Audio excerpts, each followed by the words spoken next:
ನಮಸ್ತೆ ಎಲ್ಲರಿಗೂ. ಇವತ್ತು ನಾನು ನಿಮಗೆ ಒಣಗೊನೆ ತೊಗರಿಕಾಳು ಉಪ್ಸಾರು ಯಾವ ರೀತಿ ಮಾಡೋದು ಅಂತ ತೋರಿಸ್ಕೊಡ್ತೀನಿ. ನೀವು ಇನ್ನೂ ನಮ್ಮ ಚಾನಲ್ನ ಸಬ್ಸ್ಕ್ರೈಬ್ ಮಾಡ್ಕೊಂಡಿಲ್ಲ ಅಂದರೆ ಈಗಲೇ ಸಬ್ಸ್ಕ್ರೈಬ್ ಮಾಡ್ಕೊಳ್ಳಿ, ಹಾಗೆ ಬೆಲ್ಲೈಕನ್ನ ಪ್ರೆಸ್ ಮಾಡಿ. ಫಸ್ಟಿಗೆ ನಾನು ತೊಗರಿಕಾಳನ್ನ ಬೇಯಿಸ್ಕೊತಾ ಇದ್ದೀನಿ. ತೊಗರಿಕಾಳನ್ನ ತೊಳೆದಿಟ್ಕೊಂಡಿದ್ದೀನಿ. ನಾನು ಇದು ಹಸೆ ತೊಗರಿಕಾಳು ತೊಗೊಂಡಿದ್ದೀನಿ. ನೀವು ಬೇಕಾದ್ರೆ ಇಲ್ಲಿ ಹೆಸರು ಕಾಳನ್ನ ಯೂಸ್ ಮಾಡ್ಬೋದು. ಈಗ ಸೀಸನ್ ಅಲ್ವಾ, ಸೀಸನಲ್ಲೇ ಸಿಕ್ಕಿದಾಗ ನಾವು ಇದನ್ನೆಲ್ಲ ಯೂಸ್ ಮಾಡ್ಕೋಬೇಕು. ಇಲ್ಲಿ ನಾನು ನಾಟಿ ಒಣಗೊನೆ ಸೊಪ್ಪು ಯೂಸ್ ಮಾಡ್ತಿದ್ದೀನಿ. ಇದು ತುಂಬ ಸಣ್ಣ ಇರುತ್ತೆ, ಕ್ಲೀನ್ ಮಾಡೋಕ್ಕೆ ಕಷ್ಟ ರೀ. ಹೆಲ್ತಿಗೆ ತುಂಬಾ ಒಳ್ಳೆಯದು, ಕಣ್ಣಿಗಂತೂ ತುಂಬ ಜಾಸ್ತಿ ಒಳ್ಳೆಯದಿದು. ನಾನಿಲ್ಲಿ 1.5 ಸ್ಪೂನ್ ಆಗೋಷ್ಟು ಉಪ್ಪು ಹಾಕೋತಾ ಇದ್ದೀನಿ. ಇಲ್ಲಿ ನಾನು 1 ವಿಜಿಲ್ ಮಾಡ್ಕೋತಾ ಇದ್ದೀನಿ. ನೀವು ಬೇಕಾದ್ರೆ ಇದನ್ನು ತಪ್ಪಲೆಲ್ಲೂ ಬೇಯಿಸ್ಕೋಬೋದು. ನಾನು ಬೇಗ ಆಗುತ್ತೆ ಅಂತ ಕುಕ್ಕರಲ್ಲಿ ಮಾಡ್ಕೋತಾ ಇದ್ದೀನಿ. ಈಗ ಇದನ್ನು ಬಸ್ಕೊಳ್ಳೋಣ. ನೋಡಿ, ಇದು ಕಾಳು ಚೆನ್ನಾಗಿ ಬೆಂದಿದೆ. ಈಗ ಇದನ್ನು ಬಸ್ಕೊಬಿಡೋಣ. ಈಗ ಬಸ್ತಿಟ್ಕೊಳ್ಳೋಣ. ಫಸ್ಟಿಗೆ ನಾನು ಸಾರಿಗೆ ಹುರ್ಕೋತೀನಿ. ನಾನಿಲ್ಲಿ 1 ಸಣ್ಣ ಈರುಳ್ಳಿ ಮತ್ತು 2 ಬೆಳ್ಳುಳ್ಳಿ ಹೆಸರು ಹಾಕ್ಕೊಂಡಿದ್ದೀನಿ. ನಾನು ಇಲ್ಲೊಂದು 6 ಹಸಿಮೆಣ್ಸಿನ್ಕಾಯಿ ಹಾಕ್ಕೊಂಡಿದ್ದೀನಿ. ನಿಮ್ಗೆ ಖಾರಕ್ಕೆ ಎಷ್ಟು ಬೇಕೋ ಅಷ್ಟು ಹಾಕ್ಕೊಳ್ಳಿ. 1 ಸ್ಪೂನ್ ಆಗೋಷ್ಟು ಎಣ್ಣೆ ಹಾಕ್ಕೊಂಡು ಇದನ್ನು ಹುರ್ಕೋತಾ ಇದ್ದೀನಿ.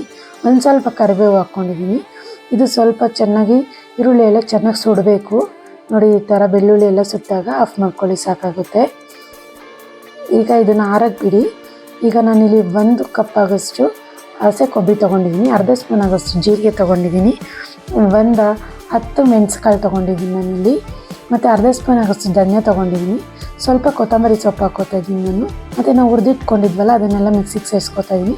ಸ್ವಲ್ಪ ಕಾಳನ್ನ ಆರಿಸ್ಬಿಟ್ಟು ಅದನ್ನು ರುಬ್ಬಕ್ಕೆ ಹಾಕ್ಕೋತೀನಿ ನಾನು. ನೋಡಿ, ಈ ಥರ ಫೈನ್ ಪೇಸ್ಟ್ ಮಾಡ್ಕೋಬೇಕು. ಇದನ್ನು ನಾವು ಬಸ್ತಿಟ್ಕೊಂಡಿದ್ವಲ್ಲ, ಆ ನೀರಿಗೆ ಸೇರಿಸ್ಕೊತಾ ಇದ್ದೀವಿ. ಎಕ್ಸ್ಟ್ರಾ ನೀರು ಬೇಕಾದ್ರೆ ನಾವು ಜಾರ್ನ ತೊಳೆದು ಸ್ವಲ್ಪ ಸೇರಿಸ್ಕೋಬೋದು. ಇಲ್ಲಿ ನಾವು ಬಸಿಯುವಾಗ ಉಪ್ಪು ಹಾಕಿದ್ವಿ, ಸೊ ಇಲ್ಲಿ ನೋಡ್ಕೊಂಡು ಹಾಕ್ಕೊಳ್ಳಿ. ಇಲ್ಲಿ ನಾನು 1 ಬೆಳ್ಳುಳ್ಳಿನ ಜಜ್ಜಿಟ್ಕೊಂಡು ಹಾಕ್ಕೊಂಡಿದ್ದೀನಿ. ಸ್ವಲ್ಪ ಹುಣಸೆಹಣ್ಣು ಹಾಕ್ಕೋತಾ ಇದ್ದೀನಿ. ಇದು ಸ್ವಲ್ಪ ಹುಣಸೆಹಣ್ಣು ಜಾಸ್ತಿ ಇದ್ರೇ ಚೆನ್ನಾಗಿರುತ್ತೆ ಈ ಥರ ಸಾರೆಲ್ಲ. ನಾನಿಲ್ಲಿ ಉಪ್ಪು ಫಸ್ಟ್ ಹಾಕ್ಕೊಂಡಿರೋದ್ರಿಂದ ಸ್ವಲ್ಪ ಹಾಕ್ಕೋತಾ ಇದ್ದೀನಿ, ಬೇಕಾದ್ರೆ ಹಾಕ್ಕೊಳ್ಳಿ. ನೋಡಿ, ಈ ಥರ ಕುದ್ದಾದ್ಮೇಲೆ ಒಂದು ಒಗ್ಗರಣೆ ಮಾಡ್ಕೊಳ್ಳೋಣ. ಇಲ್ಲಿ ನಾನು ಸ್ವಲ್ಪ ಎಣ್ಣೆ ಹಾಕ್ಕೋತಾ ಇದ್ದೀನಿ ಒಗ್ಗರಣೆ ಮಾಡೋಕ್ಕೆ. ಸ್ವಲ್ಪ ಸಾಸಿವೆ ಹಾಕ್ಕೋತಾ ಇದ್ದೀನಿ. ಸಾಸಿವೆ ಸಿಡ್ದಾದ್ಮೇಲೆ ಈರುಳ್ಳಿ ಹಾಕ್ಕೋತಾ ಇದ್ದೀನಿ ನಾನು.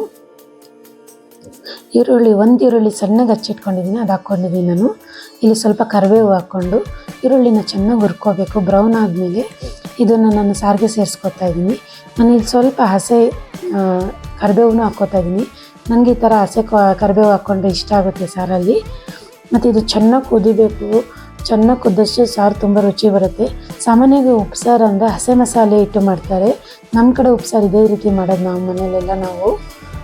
ಈಗ ಸ್ವಲ್ಪ ಕೊತ್ತಂಬರಿ ಸೊಪ್ಪು ಹಾಕ್ಕೊಳ್ಳಿ. ಇದು ಚೆನ್ನಾಗಿ ಕುದ್ದಾದ್ಮೇಲೆ ಆಫ್ ಮಾಡ್ಕೊಳ್ಳಿ. ನಾನೀಗ ಇಲ್ಲಿ ಪಲ್ಯ ಮಾಡೋಕ್ಕೆ ಸ್ವಲ್ಪ ಎಣ್ಣೆ ಹಾಕ್ಕೊಂಡಿದ್ದೀನಿ.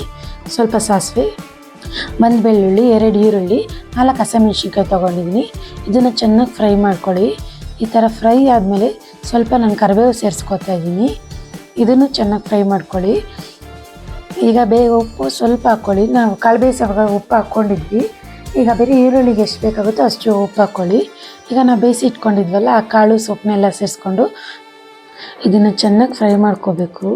ಫುಲ್ಲು ಕಾಳು ಸೊಪ್ಪು ಎಲ್ಲ ಚೆನ್ನಾಗಿ ಹೊಂದ್ಕೋಬೇಕು. ಆ ಥರ ಎಲ್ಲ ಫ್ರೈ ಆದಮೇಲೆ ಸ್ವಲ್ಪ ಕೊತ್ತಂಬರಿ ಸೊಪ್ಪು ಹಾಕ್ಕೊಂಡ್ರೆ ಪಲ್ಯನೂ ರೆಡಿ ಆಗುತ್ತೆ. ಈಗ ಬಿಸಿಯಾಗಿರೋ ಮುದ್ದೆ ಮೇಲೆ ತುಪ್ಪ ಹಾಕ್ಕೊಂಡು, ಸಾರು ಹಾಕ್ಕೊಂಡು, ಪಲ್ಯ ಹಾಕ್ಕೊಂಡು, ಮುದ್ದೆನ ಮುರ್ಕೊಂಡು ತುಪ್ಪದಲ್ಲಿ ಹತ್ಕೊಂಡು ಸಾರಲ್ಲಿ ಉರುಳಿಸ್ಕೊಂಡು ತಿಂತಾಯಿದ್ರೆ ಎಷ್ಟು ಚೆಂದ ಗೊತ್ತಾ.